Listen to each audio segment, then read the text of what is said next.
Hey guys, this is Oakley and we're going to be doing a battle here where I'm going to be playing against a player playing as Arverni. He is going to be actually I think he's a subscriber. His name is Hannibal in any case, and he's not going to be playing as Hannibal. We actually have the roles reversed in this instance. Anyways, my build is actually going to be, I was trying to do a historical build, so African war elephants backed up by a lot of mercenaries, and then a base of hoplites, Carthaginian hoplites you can see here, and then we have these mercenary Gallic warriors, backed up by more mercenary slingers, a mercenary Iberian swordsman, and then on the flanks are these African pikemen troops, as well as my general back here. And what we have on the flank is going to be some of this Carthaginian cav poised and ready on the flank here, and they're going to be pushing forward. So my main goal is just to charge right forward with these troops, elephants supporting, and the mercenary Gallic troops we're going to be able to charge straight up the front and soak up the fire. Let's go ahead and take a look at this. So this is something new I found. Actually, if you press Alt and K, it goes into cinematic view like this. So not only does it get rid of the HUD, it also gives you this view just like this. So definitely very useful for cinematic views. Anyway, my opponent here is going to be moving up cautiously, playing as the Gauls. And you'll see why he's moving so cautiously. He's actually going to be trying to bait me into this trap. So as for historical accuracy of this, of course the Carthaginians did have pushings and sort of territory grabs in parts of Spain, and so this is where they may have encountered some of the Gauls as they're moving from Spain, and Hannibal pushed his troops further north, went into southern France, and that's where he would have encountered these tribes. So we can imagine this is going to be Hannibal leading his forces over towards the Alps, and he's having to deal with some tribes. As he did historically, he had to contend with the tribes in order to agree. So some of them he did, give them gifts and agree to give some payment in order to ensure his safe passage, but actually Hannibal was forced to actually fight some of the tribes on his way to Italy. So we can imagine this is one of those battles.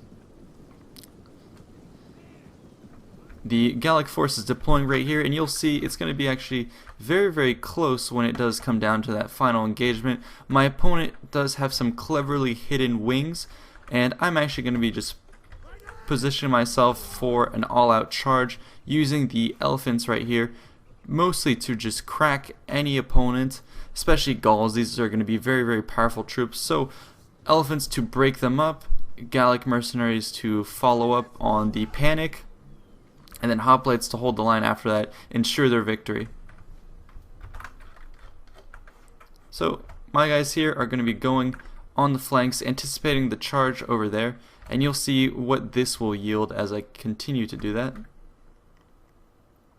So here we are, moving forward. I'm still in the cover, so my opponent is going to move up with his slingers. His slingers and other troops are going to start laying on the fire, and that's where I decide to charge forward, basically with everything. So here we go. The charge through the woods, slingers positioned here, as well as these skirmishers here who are going to try and take out my elephants, but they're going to be able to finish off these guys pretty effectively. So the elephants have so much health that they're able to just tank through that. Let's go ahead and put this on slow motion. What happened over here is this flanking force actually discovered some of his hidden cav here, and this is where I realized the the scale of this ambush. So I was pushing through the center with my elephants. They are now running amok, but that's fine. They're going to be in and amongst his men, and there's actually going to be more cavalry over here. So this is a giant ambush. He tried to pull me into the middle. Look at this, more naked warriors around the flank. So I'm going to go ahead and decide to charge his units here. I'm going to get the main benefit of this engagement. His cavalry are at a standstill, so I'm going to be able to charge his heavy horse. These guys are going to pinch them from this side, and then I'm going to flank around back and finish those guys off. Meanwhile, the elephants are going to be charging in and amongst his men. This really breaks the core of his center right here, because he was hoping to hold my guys back with his skirmishers. However, the elephants were able to break that, and because he's not able to hold me back in the center and fix me in place, it means that I can go ahead and sweep up and finish off these flanks before he's able to do anything. So what my opponent probably would have wanted was a main body here that could hold for itself. keep me pinned, kill my elephants with his skirmishers, and then he would come in on the flanks with his troops as he's doing here. However, it's not going to be as effective as he had planned because I was able to be just so effective with my elephants, and I was just very aggressive in that charge. And something that the Carthaginians would have done, obviously, is use their elephants pretty aggressively. Although Hannibal would try and take care of them on the voyage over to Italy, that was one of his plans. Of course, he didn't get many over. I think just one of them survived going into Italy. But, on these types of battles, he did, take care to use his elephants pretty effectively, but at the same time not put them in any really big risk. And so here, Hannibal would have used perhaps positioning of his troops to force the enemy into a terrible position, then presented his elephants, tried to scare the enemies. Anyways, right here, let's go ahead and take a look at this cinematic view. So the cavalry charge on the left is going alright for my opponent. He charged in 2 against 1 unit, going to be reinforcing with hoplites. My opponent is going to charge in more, so at this point this may be a partial collapse, but in the center the elephants are just going absolutely crazy here, rampaging through. The towers on top of them are going to be doing more damage, and they're just soaking up a lot of the fire that my opponent had hoped would have been directed towards the rest of my troops. And yeah, they may start to rampage at this point. So they're going to be turning back towards my line. You can see I do have some of these Balearic slingers, and they're going to be mostly targeting the troops here. Now the naked warriors are going to be chopping through some of my forces, but because they are obviously naked in this case, they're not going to have much health, and so that's going to be the perfect opportunity. You can see here I'm targeting with my slingers into these troops. That's going to be able to kill them very well. My hoplites in the center are actually going to be doing a very, very good move. They're going to be pushing up here, and right here they're going to be engaging with his troops, and they're going to be able to hold their own. That's the goal of hoplites, is really to just hold their own against enemy forces. So that's going to pin my opponent's troops in place after they've been charged by my mercenary Gallic troops and after they've been charged by elephants. So this is going to hold them at bay, allow my troops to recuperate, finish off the flanks. So for example, over here we have a 2 versus 1 advantage. Carthaginian cav is usually not going to hold up, but in this case 2 versus 1 where I got off the charge, we're going to be able to kill this heavy horse. Right here the battle is more even. However, when I am able to finish off one of these units, I can swing in and finish off the rest. Let's go ahead and put this back on play.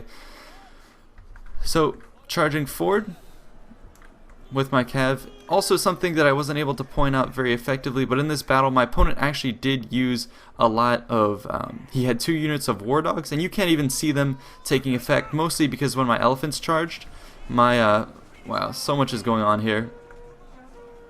Yeah, you can see why I put it in slow motion. But anyways, as I was saying, my opponent did have war dogs, but when I charged through to his skirmishers, my opponent, yeah, you can see here, basically launched his dogs forward in an attempt to slow me and do anything he could, but sadly the war dogs were all trampled here. So let's go ahead and put a cinematic right there.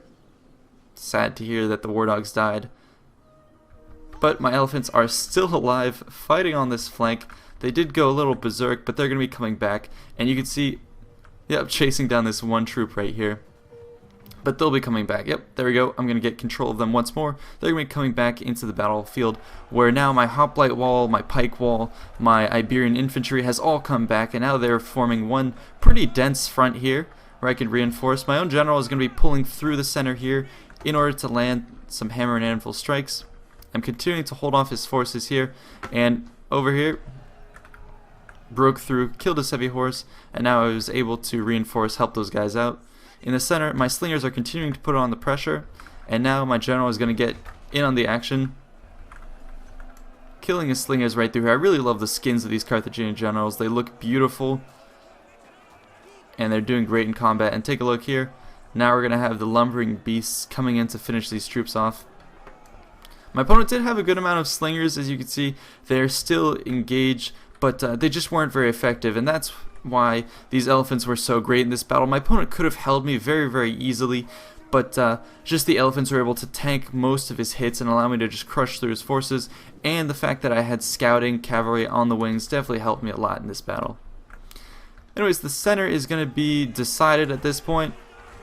My Iberian infantry swordsmen here, Carthaginian hoplites, they're all teaming up very well, so I was able to beat the Gauls relatively handily. However, you did see the trap that presented itself, how if I had been held up in the center, if my elephants had not been as effective, I would have been swamped in the middle pushing forward, I would have fallen, for his flank attacks on the right and the left. So in this case, Hannibal's tactics of flanking, and I'm referring to myself, not Hannibal the opponent, did work out and were to my advantage, not only for scouting but also for pressing the advantage and driving home the use of the elephants.